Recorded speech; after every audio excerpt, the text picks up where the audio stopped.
So, right, so this is the result really of the acetone treatment. It worked very well, but when you magnify it, God, I don't know how many times magnification this is, but I can see some hairline fractures. There's actually one there. No, this is, we're talking about a very, very thin line here, very small fracture line, but these lines are enough that when it's in it, when it's been etched in the ferric chloride, these little tiny holes can end up being much bigger than that because of the etching solution. So what I'm actually doing at the moment is I've scanned it. I scanned the circuit board in my scanner. I'll show you how much I'm zoomed in. You can see how much I'm zoomed in, and these errors are very small, but it's enough to ruin the circuit board. So what I'm doing right now is I'm going around looking for any fractures that I couldn't see with my naked eye. Well, it wasn't really a naked eye because I was using watchmaker glasses. But even with the watchmaker glasses, I didn't see these. So I'm highlighting them, and when I print this out, then I'm going to use it as a guide to basically find where these areas are on the actual circuit board and daub them with some blue stuff, like this blue stuff here. That's literally a tiny little bit of blue. It's probably less than, it's probably a millimetre in diameter, that blue dot that I put on there. But I'm limited, I'm restricted by the size of the tip, and anything that looks like it could be weak like that or like that, I'm just going to highlight it. I don't know if there's any other way really. I mean, the acetone treatment worked very well, but even so, as you can see, there are some errors that I need to go over.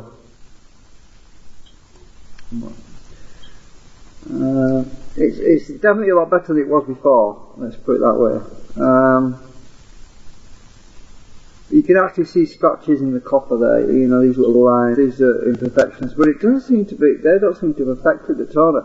I think what's going on is that I've got some specks of dust, I inadvertently got some specks of dust on the toner paper, and either that or it's just that the toner paper itself is not very good.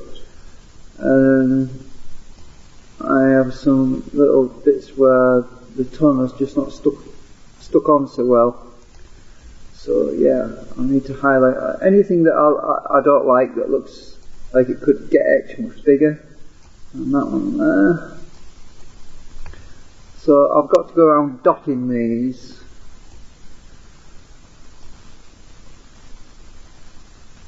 There's one there that looks like it could end up being a fracture. Ah, look at that, there's one there. Oh, that's an imperfection on my scanner. I can ignore that because I've seen that many times. It's the scanner. There's something on the glass. I don't know what it is.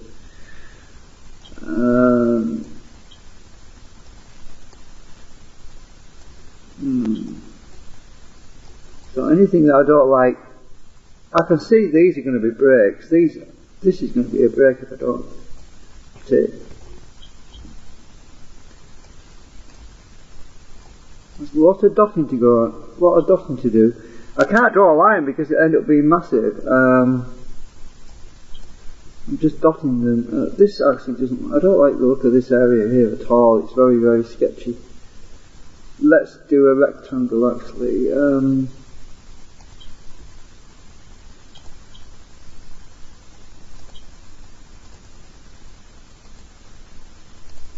This whole area here, it looks sketchy. So what I'll do is I'm going to do a rectangle there.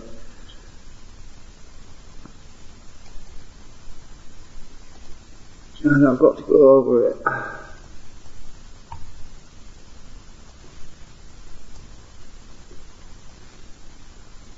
But those are my pads. The holes in these pads are about 0.7 millimeters. And the whole pad is about 1.6 millimeters across. So I think it's about 1.6. So you can get an idea how kind of resolution I'm looking at right now. I'm zoomed in really well.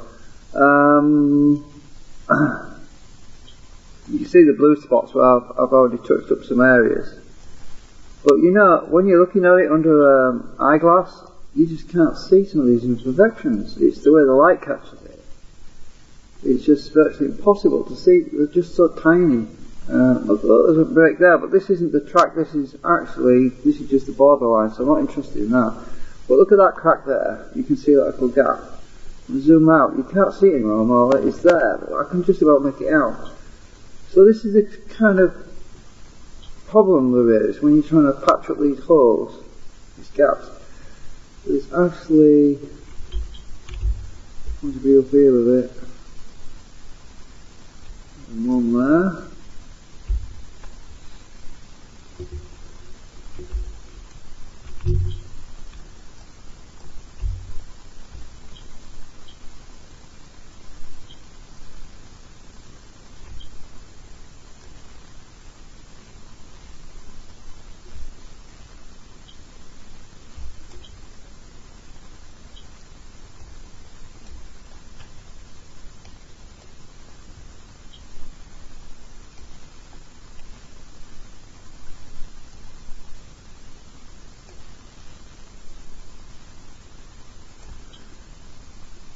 I don't like that, it looks a bit sketchy to me, so I'm just going to go over that one as well. We go over that one.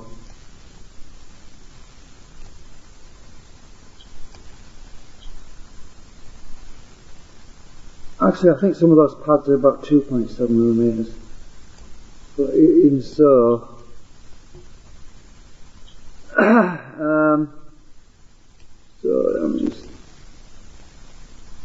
acetone did seem to help a lot. It made it a lot better. It was easy to see the holes. That there were still some holes, but yeah. The trouble is, if you end up with any crap, any dirt on your transfer paper, it just causes a lot of these problems. In the dusty environment, well, because my hobby area is very dusty because of sandpaper and it's difficult to eliminate all the dust. I don't have a working space.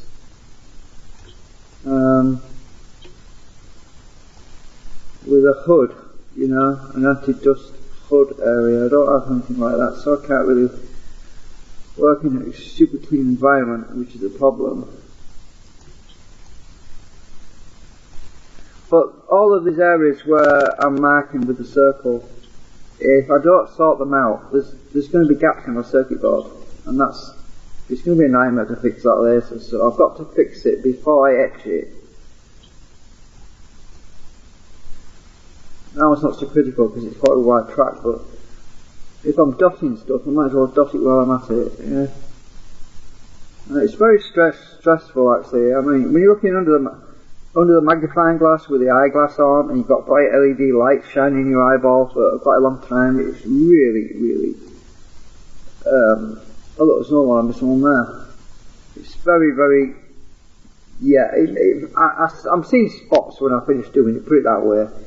I've got this burnt on white dot in my eyeball from the LEDs, and it takes a while for it to go away. It's very frustrating. It's annoying. So I've got to do this in steps. That one's definitely not very good.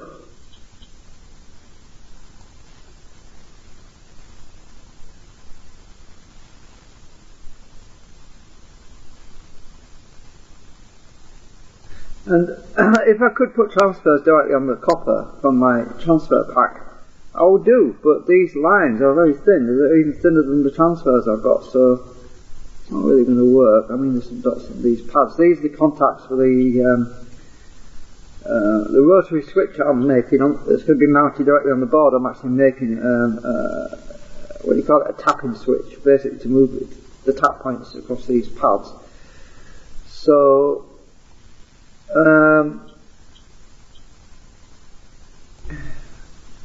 we've got that one as well.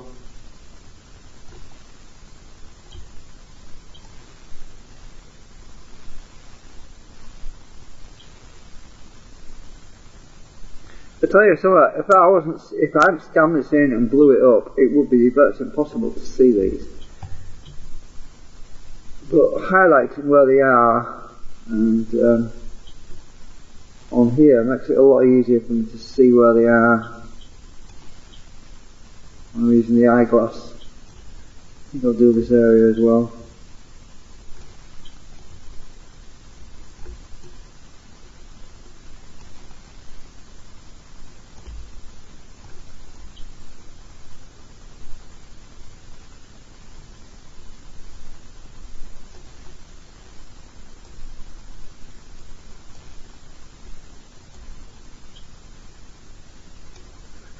You know, it's blown up, it's magnified so much that it looks ragged.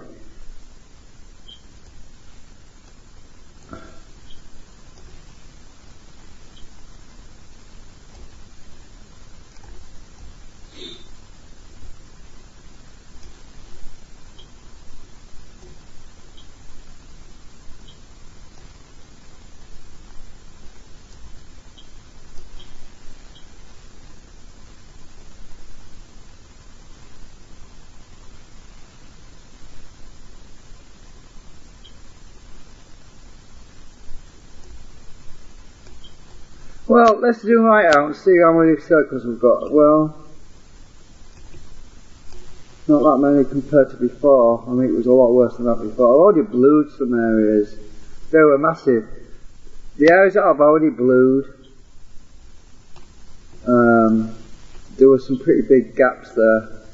To see them with almost the naked eye. I don't know if you can see this, but there's a pretty big gap right there. Right there, there's a big gap there.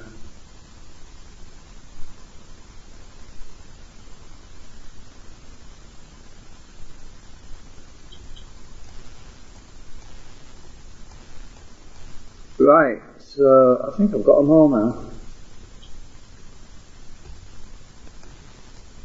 Mark them all.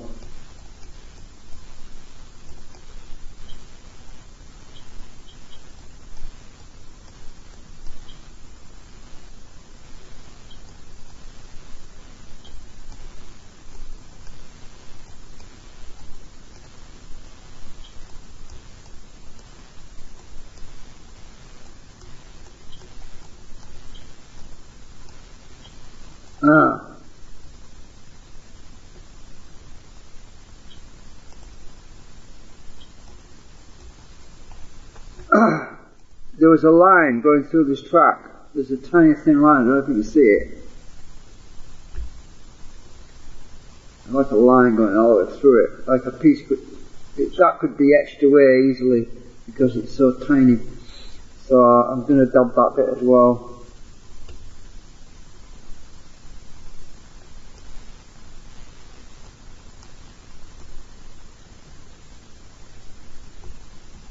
Or it could be some crud on the printer bed, on the scanner bed. I don't know. That could be crap on the scanner bed. Because this here is going outside of the black line, so I don't think that's I think that's on the scanner bed.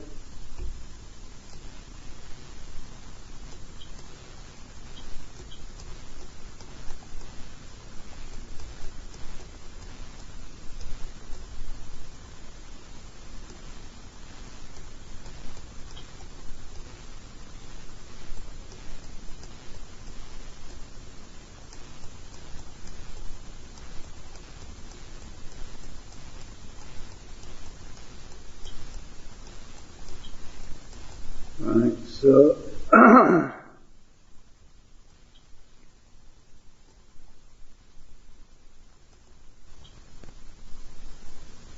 just put a circle there.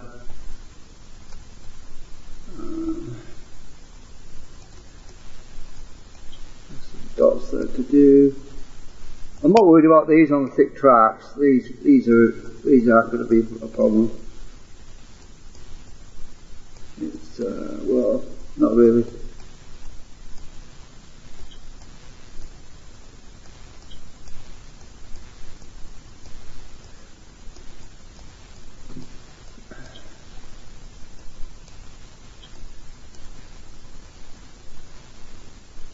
Yeah, I think I found them all now. So if I print this out on a sheet of paper, I'll have a reference point and it'll make life so much easier. Instead of trying to find them, instead of trying to find these holes under the eyeglass, I can just look at my sheet of paper that's with the orange circles and then look straight at the circuit board where they are, and I'll pretty much know where to daub the thing, you know. But this actually looks a bit raggy as well. Or is it just the way the light's catching it? I think the toner's there, it's just the light's reflecting off it.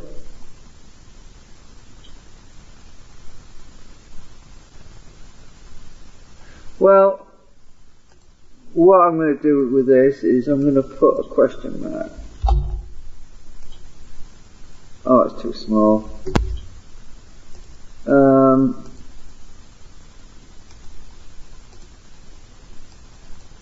Right, I put a question mark there because I'm not sure about that area. I'll check it when I'm looking at it under the eyeglass.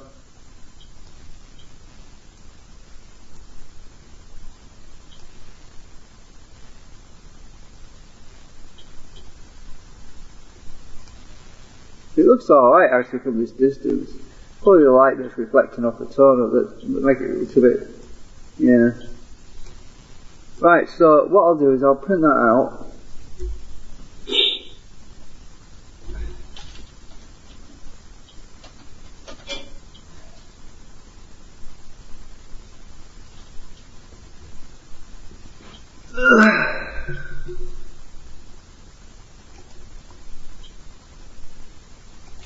I think I'm going to do it landscape, so I'll get a full size.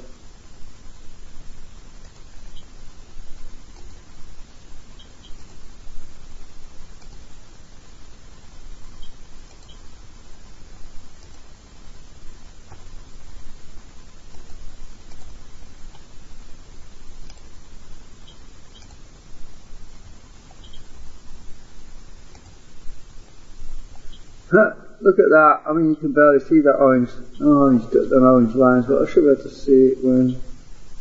Yeah, well, I'm printing it out now, and I'll have a look when it's printed and see if I can see the orange areas. I can barely see them on here. Probably should have done it with red circles.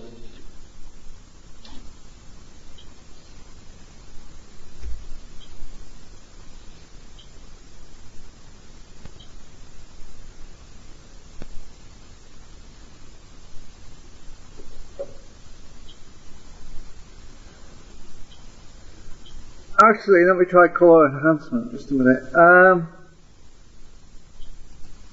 Right, adjust gamma correction, let's see if I can bring it out.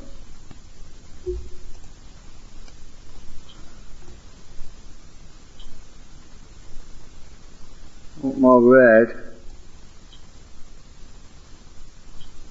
Actually no, I want more blue. Let's try...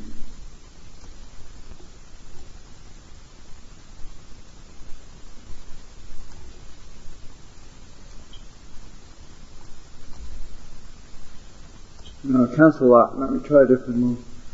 Let's try the mid-tone shadow. Highlight. Oops. Ah, that's better. Highlight the orange blobs. Right, mid-tone. Bring that up.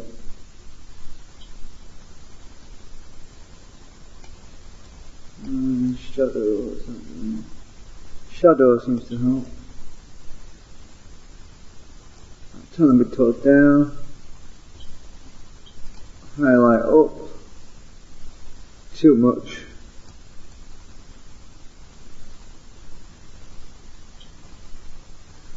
Yeah, that seems to show up the orange blobs a bit better. Not too much on there.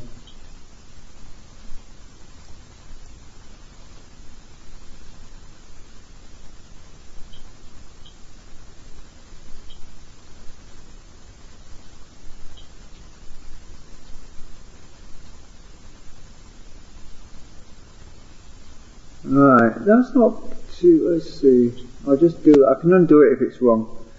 Let's zoom in. Yeah, I can see the orange circles a lot better now. Yeah, that'll work. I'm going to have to print this out again now. Right, so I can see the orange circles now.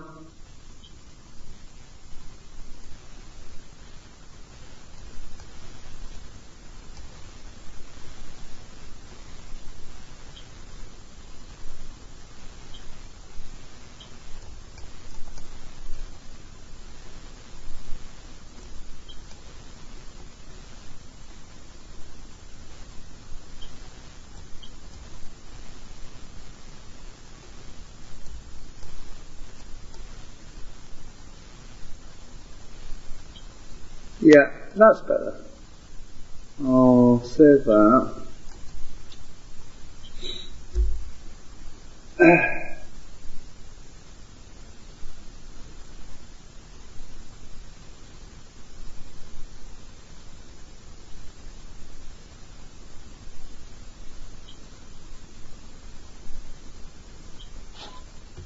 Right, I've got to print this again. I'll just check that one, make sure my ink's working.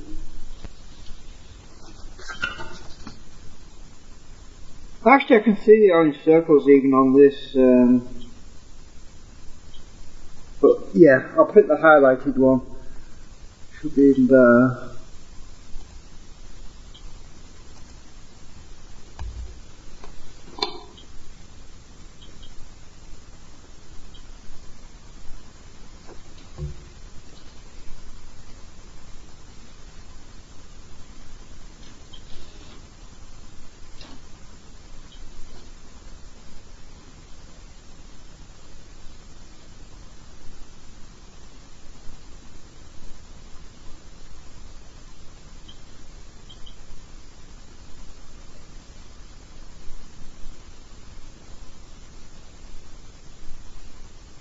So basically this is just a delay line, it's not a functional coil, it's not to generate a flux field as such, it's simply to create a delay of a few microseconds for the circuit, for the generator project I'm working on. So rather than having an external coil which you'd have copper wires that could be floating about and moving around when you're sliding a homemade potentiometer arm across the wires, it would cause problems where the wires would move around. So I decided to inbolt it onto a circuit board so that the tracks are stuck to the circuit board, and all those little pads that are shaped in a half moon, which are there, and the same board down here. So basically there's a rotary thing that goes in with a 3D printed knob with a piece of copper, which I can just trim with scissors because it's only thin stuff, or a bit of tin. Basically pressing down on these pads, and as I rotate it, I'll use a brass studding or something for the conductor through the middle, connected to the arm, which will rotate across these little pads to make different connections to switch my onboard circuit board coil for the tapping points.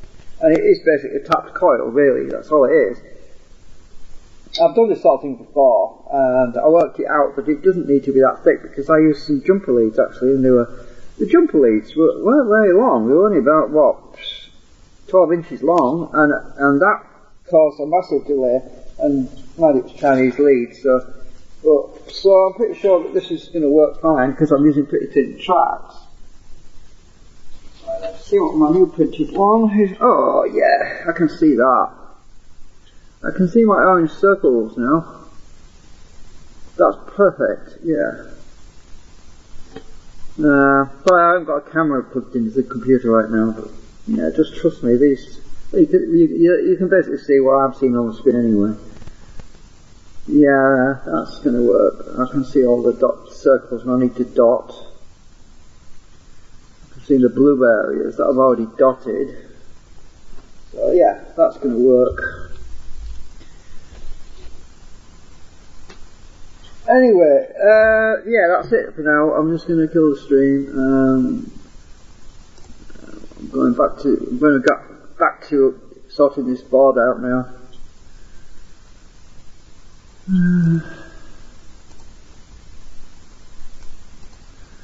So we'll see you later.